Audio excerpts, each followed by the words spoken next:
Hoje vamos apresentar um pouco sobre o que é o anarquismo. O que vamos aprender hoje é o que é o anarquismo, a sua origem, o anarquismo no Brasil, alguns exemplos e uma conclusão.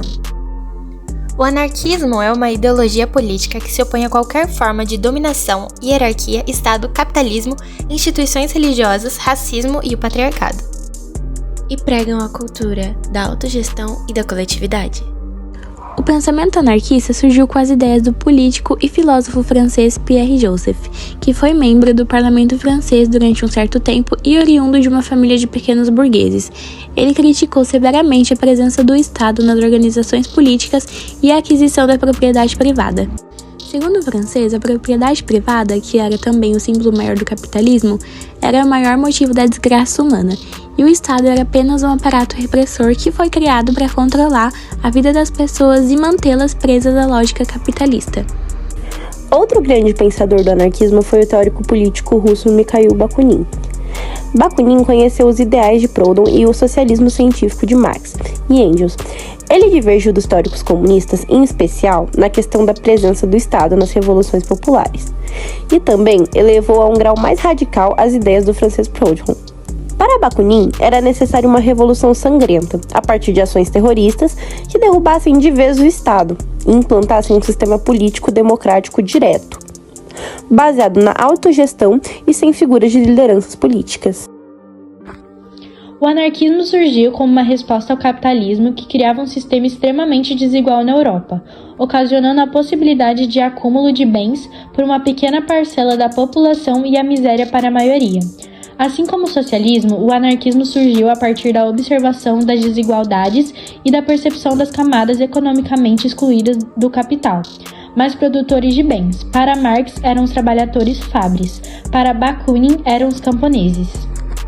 No Brasil, a ideologia anarquista foi introduzida pelos imigrantes europeus, principalmente os italianos e espanhóis. Os anarquistas foram os responsáveis pela organização dos primeiros movimentos operários e sindicatos trabalhistas autônomos. Eles lideraram as greves de 1917, 18 e 19, ocorridas em São Paulo e no Rio de Janeiro. Entre os militares anarquistas brasileiros, destacam-se o jornalista Edgar Laurent, o filólogo e professor José Oitica e o intelectual Neno Vasco. A partir da década de 1920, os anarquistas progressivamente se afastam dos socialistas e, cada vez mais, perdem influência social e política. Após a Segunda Guerra Mundial, a ideologia anarquista entra. O Território Livre, criado por Néstor Makhno na Ucrânia, foi um estado anarquista onde trabalhadores e camponeses organizavam-se sem governo central. Makhno liderou o Exército Negro de 100 mil homens, mas o território foi derrotado pelo Exército Vermelho em 1921. A bandeira trazia a frase "Morte a todos que impedem o caminho da liberdade para os trabalhadores". Trotsky e Lenin consideraram a ideia de uma sociedade anarquista.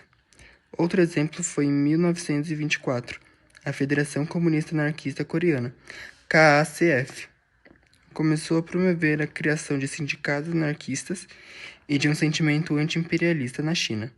5 anos depois, declarou que a província Ximin era independente da China e imediatamente procurou estabelecer uma forma descentralizada de controle na região.